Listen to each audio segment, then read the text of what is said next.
இன்றே டவுன்லோட் செய்து உங்கள் ஃபேவரட் ஷோக்களை என்ஜாய் பண்ணுங்க. சகல என்னாச்சுங்க? எல்லாம் ஓகே தானே? என்ன சகல, நீ சொல்லி எந்த பிளான் சொதப்பி இருக்கு? நீ சொன்ன மாதிரியே ரவுடிங்களை செட் பண்ணி அந்த பார்வதி இருக்கிற வீட்டுக்குள்ள போய் நுழைஞ்சிட்டேன். அதுக்கப்புறம் நம்ம பேசி வச்ச மாதிரி அந்த ஆளுங்க இருக்கானுங்கல்ல, அந்த பார்வதியை வந்து மிரட்டி என்னை பத்தி விசாரிக்கிற மாதிரி ஒரு டூப் விட்டானுங்க. அந்த பார்வதி என்ன காட்டி கொடுக்காம இருந்துச்சுப்பா சகல.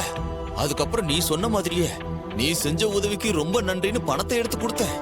அந்த பார்வதி அப்படியே ஆடி போச்சுப்பா 500 ரூபா கட்ட பார்த்ததுமே. அதுக்கப்புறம் நீ கொடுத்த பண போட்டி அப்படியே கீழே போடுற மாதிரி நான் போட்டேன்.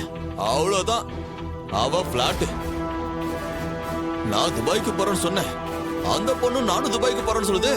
நான் ஏன் கூட வந்துட்டியான்னு கேட்டா யோசிக்காம சரின்றுச்சுப்பா. எனக்கு ரோகிணி முகம் ஒரு நிமிஷம் வந்துட்டு போச்சுப்பா. அப்படியே குப்புன்னு வெறுத்துருச்சு. நல்ல வேலை அவ பார்க்கல. இந்த லேடிக்கு உங்க மேல எந்த சந்தேகமும் வரல? சந்தேகமா சகல? இப்ப மட்டும் துபாய் வேணா வா, துருக்கி போலான்னு சொல்லி இருந்தா வா போலான்னு கிளம்பி வந்திருக்குப்பா என் கூட. சரிங்க, நாளைக்கு அவங்க வந்து உண்மையை மட்டும் சொல்லிட்டாலே போதுங்க.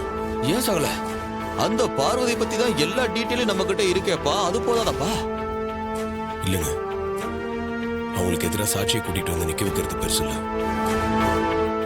எல்லாரும் முன்னாடி மாமாக்கும் அவங்களுக்கும் தொடர்பு இருக்குன்னு கூசாம போய் சொன்னாங்களே, அதே இடத்துல வச்சு மாமாக்கும் அவங்களுக்கும் எந்த சம்பந்தமும் இல்லை நம்ம நிரூபிக்கணுங்க.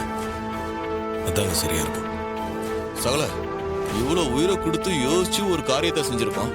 நம்ம உழைப்பும் நம்பிக்கையும் சத்தியமா சொல்ற வீண் போகவே போகாது சகல.